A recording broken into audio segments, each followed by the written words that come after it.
Hey everyone, this is me Mukesh Singh और आज के इस वीडियो में हम डिस्कस करने वाले हैं English translation of some very useful Hindi sentences.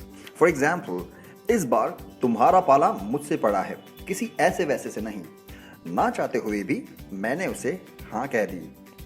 मुझे तुमसे कोई गिला शिकवा नहीं है, ये मेरे बस की बात नहीं है।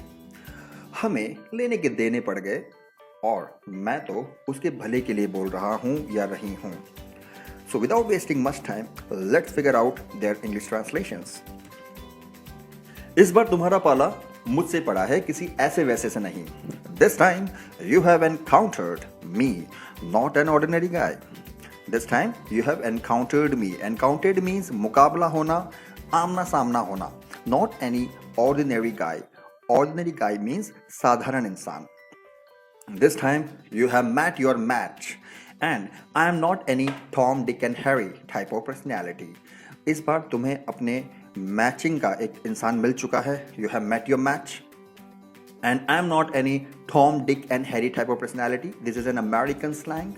Tom, Dick and Harry एक American slang है, जिसका मतलब भी ऑर्डिनरी गाय ही होता है, ऑर्डिनरी पर्सन ही होता है। राह चलता कोई भी साधारण इंसान टॉम, डिक एंड हैरी की कैटेगरी में आ जाता है, जिसमें ज़्यादा कैपेबिलिटीज़ नहीं होती है, ज़्यादा क्षमताएं नहीं होती है। इस बार तूने गलत आदमी से पंगा ले लिया है।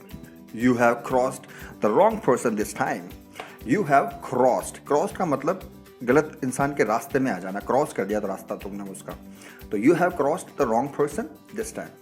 मुझे ना चाहते हुए भी वहां जाना पड़ा।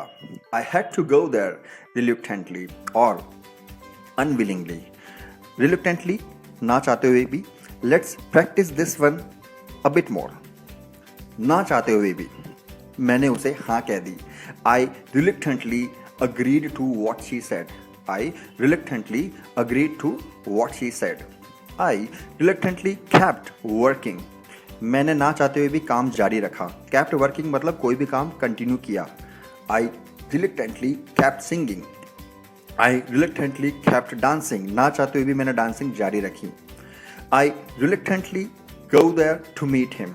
आई रिलुक्टेंटली go there to meet him। ना चाहते हुए भी मैं वहां जाता हूं उससे मिलने। हमारा अगला सेंटेंस होगा, मुझे तुमसे कोई गिला शिकवा नहीं है। I don't have any grudge against you. I don't have any ill will against you. I don't have any bad blood against you. Grudge, ill will, bad blood. तीनों का ही मतलब होता है गिला शिकवा, शिकायत या कोई रंजिश जो हम दिल में रखते हैं, किसी के लिए दुर्भावना जो हम दिल में रखते हैं, उसके लिए आप ये तीन वर्ड यूज कर सकते हो, grudge, ill will and bad blood. ये मेरे बस की बात नहीं है। It's not my cup of tea. It is not my cup of tea, or you can, in simple words, you can say, I can't do this. I can't do this. हमें लेने के देने पड़ गए। Tables turned against me. Tables turned against me, या turned against us. मैं तो उसके भले के लिए बोल रही हूँ। I mean well for her. I mean well for her. मैं उसके भले के लिए बोल रही थी। I meant well for her. So these were the Hindi sentences which are to be translated but with lots of difficulties. So I hope in Hindi sentences का translation आपको easily available हो गया है। You have learned something really important and useful, and just let me know the feedback. Very soon I'll be back with the next one which will be more useful to you. Till then, keep learning, keep growing. Thank you all.